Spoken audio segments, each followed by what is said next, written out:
everybody, and a massive welcome to the channel. For today's video I wanted to do a quick discussion, a little bit of a review I guess, on Doja Cat, the Scarlet tour. I went to see her here in the UK when she came to Newcastle on the 15th of June. So I'm recording this like a couple of days after the event because I wanted to have a little bit of time just to sort of process the concert and really have a little bit of a think about what I wanted to say in this video. If you guys haven't seen the other videos that I've done all about the tour, then please feel free to check them out. So I'll leave the links to them in the description box down below if you want to go and check them out. And I was sort of umming and ahhing, thinking like, I do really want to go and see her, but do I really want to go by myself? Because obviously you can go by yourself, but sometimes it's not as fun. But I ended up just going, and to be quite honest, I'm really glad that I did. Originally, I actually had another concert that I was going to go to on the very same night as the Doja Cat Newcastle date. However, that got rescheduled. So I was like, oh, okay, I can go and see Doja Cat now.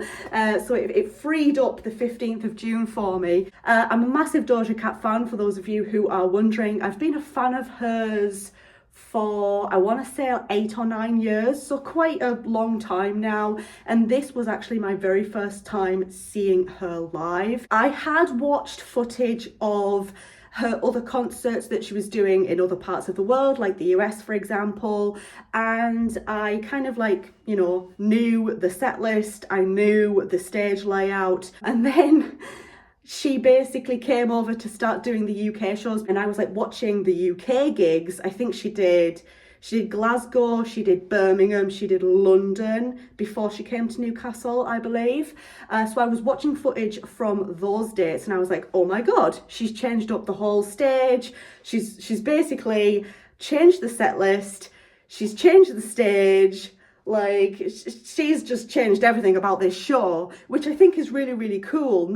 Some people won't like that, but I think it's great. Of course, it made sense with Scarlet 2 Claude being released that she fits in some of those newer tracks in the set list as well. But yeah, hella surprised that she changed the stage. The UK dates and the Scotland dates, she changed the stage so that the stage is much wider. It actually kind of fills the arena a bit more in terms of width.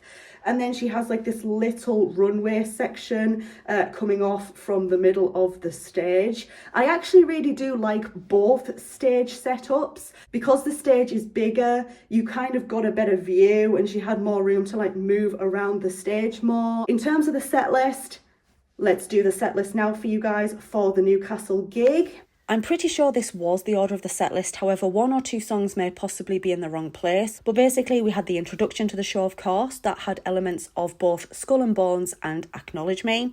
The opener was then Acknowledge Me, then we had Shut Yo, then we had WYM Freestyle, Demons, Tia Tamara, Gun, Piss, OK Loser, Get Into It Yeah, Go Off, Say So, Attention, 97, Balut, Need to Know, Mask, Often, Can't Wait, Streets, Agora Hills, Ain't Shit, Rules, Paint the Town Red, and then the closing song was Wet Vagina. A couple of newer songs from Scarlet 2 Claude that I would have loved to hear her perform, but they didn't make it on the set list, is Head High and Disrespectful. They are 2 of my personal favourites from the album. I wasn't too sure if she was going to sing Rules or not, because Rules is one of my favourite Doja Cat songs, and I was actually so happy that she did sing Rules. I was like, girl, I love this song so much.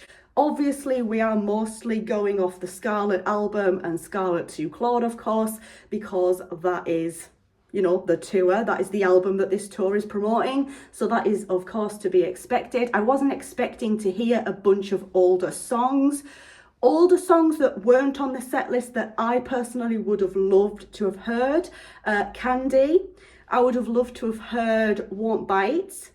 I would have loved to have heard Woman. Woman actually was not on the set list. It has been in other shows from the Scarlet tour, but not this particular show that I went to in Newcastle. So I would have liked to have heard her do that. I think one word I'd use to describe this tour is just fun. Like, it was so much fun. I was just kind of dancing about a little bit and just having a lot of fun. Doja seems to be having a lot of fun up on that stage as well. One particular moment was that Doja actually had a wardrobe malfunction. Her boob was popping out of her outfit. So basically, she had to get somebody to come on stage and sew the outfit around her boob area so that they wouldn't pop out anymore during the show.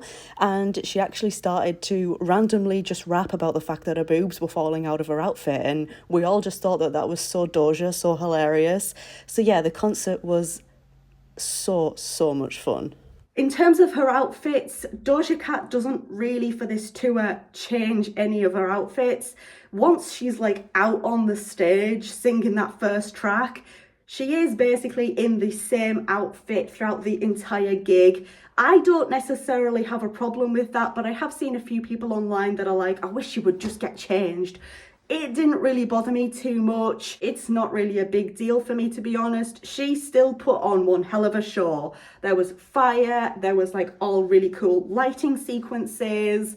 Like I said, this girl has changed the whole show. She's changed the stage, she's changed the set list. There was this really cool moment in the show where Doja Cat kind of stands on this platform and it kind of moves up and down the stage.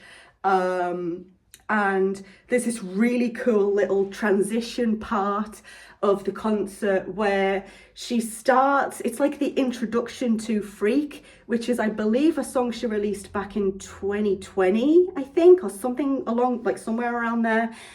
So the intro to Freak starts playing and I'm like, is she gonna sing Freak? Because I wasn't really expecting her to sing this one. And all of a sudden she starts playing Streets and I'm like, get in.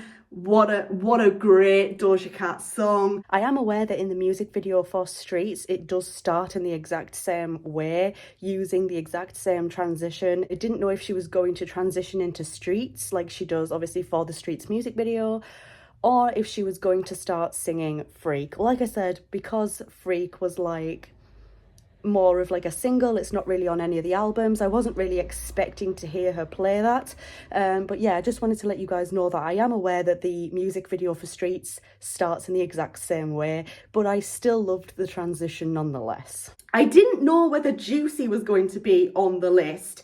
Again, I understand why she might not sing it, but at the same time I was kind of like thinking, well, you know, she didn't. That's fine. Like I say, this is the Scarlet tour, so, you know, all in all, that girl puts on a show. Like, I had so much fun. Even going by myself, I just still had such a good time. Doja Cat is an artist that I've wanted to see live for so long, and I'm so glad that I just went for it rather than holding back because I was going to be going on my own. She was like rapping her ass off. I think the show did a really good job at showcasing not only Doja's rapping ability, but her vocal ability as well. Like, literally, when Doja sings, she has such a lovely, gorgeous, soft and airy tone to her voice, and it's just beautiful. She sounded gorgeous during her performance of Can't Wait. Also, obviously, she can rap. Like, she's a really good rapper too. She's very talented. But I just wanted to mention that the show does a really good job at kind of just showcasing both. Another kind of difference between the shows in other areas of the world and the UK gigs I've noticed is that the shows that she has done outside of the UK tend to have a lot more choreography to them, and there are moments in the concert itself where I did sort of miss the additional choreography. Like, for example, she sang Get Into It, Yeah? It's like this really fun, quirky song, isn't it? Like, you know, Doja's just having fun. And something else that I really like personally about that song is the choreography, and I've seen her perform with loads of dancers in the other shows that she's done outside of the UK, but for this particular, for the UK leg of shows, she does that song on her own, which is fine, but I did just kind of miss the additional dancers. Doja has amazing stage presence, okay? Whether you like her or not, you can't take that away from her. Like, she knows how to put on a show. Doja is Doja Cat. Like, she can do what she wants. I loved the moments with her fire. She sings Tia Tamara and literally there is just fire, fire, fire, fire, fire, fire. That was so fun. The arena itself, it was at the Utilita Arena in Newcastle, for those of you who are wondering. I've been to that arena many, many times. It's the arena that's kind of like closest to where I live. And over the years, I've seen several different acts at this particular arena, and I know this arena like very, very well. It wasn't a sold out show by any means, but it didn't feel like there were empty seats. Like, the atmosphere was buzzing, even though it wasn't a sold out gig. It was seats around the sides of the arena, and then there was like a standing pit in the center of like the arena. I was seated. I was in block 114, row G. So I had like quite an extreme side view. Again, that didn't really take away from the experience at all. I still enjoyed myself. I do usually, if there's an option between standing and sitting down, I would rather personally be sat down, have a seat. For those wondering, if you were like walking into the arena and this stage was like right in front of you, I was sat on the left-hand side of the stage, and block 114 is the lower tier block closest to the stage. Obviously, it's not like the front row, but it's still a very, very good view because the Newcastle Arena is quite a small arena when you compare it to like Birmingham, Manchester, other arenas here in the UK. It's quite small. So a lot of the seats are very good seats. It was just a fun concert to go to. I didn't dress up for the concert really. It was like I was very informally dressed. Originally I was going to wear like this really nice dress, and then I thought, you know what, no, I want to be a bit more comfortable. I want to have just a top on with some leggings and my trainers. That was fine. A lot of people were just wearing similar outfits to me, so I didn't feel underdressed in any way. If you're wondering how much I actually paid for the ticket, I paid £112.70. You can't forget that 70p. So yeah, that's how much I paid for my ticket. It wasn't a VIP ticket. It wasn't like, it was just kind of just standard seating basically. So yeah, I hope you enjoyed this little review of the show. Like I said, I just had a really, really good time. If you have been to the Scarlet tour, let me know, did you enjoy it? Let me know in the comment section down below. Thank you so much for watching. If you enjoyed, leave it a thumbs up. If you're new here, go ahead and click on that subscribe button. Thank you so much once again, you guys, and I hope to see you in the next one. Bye.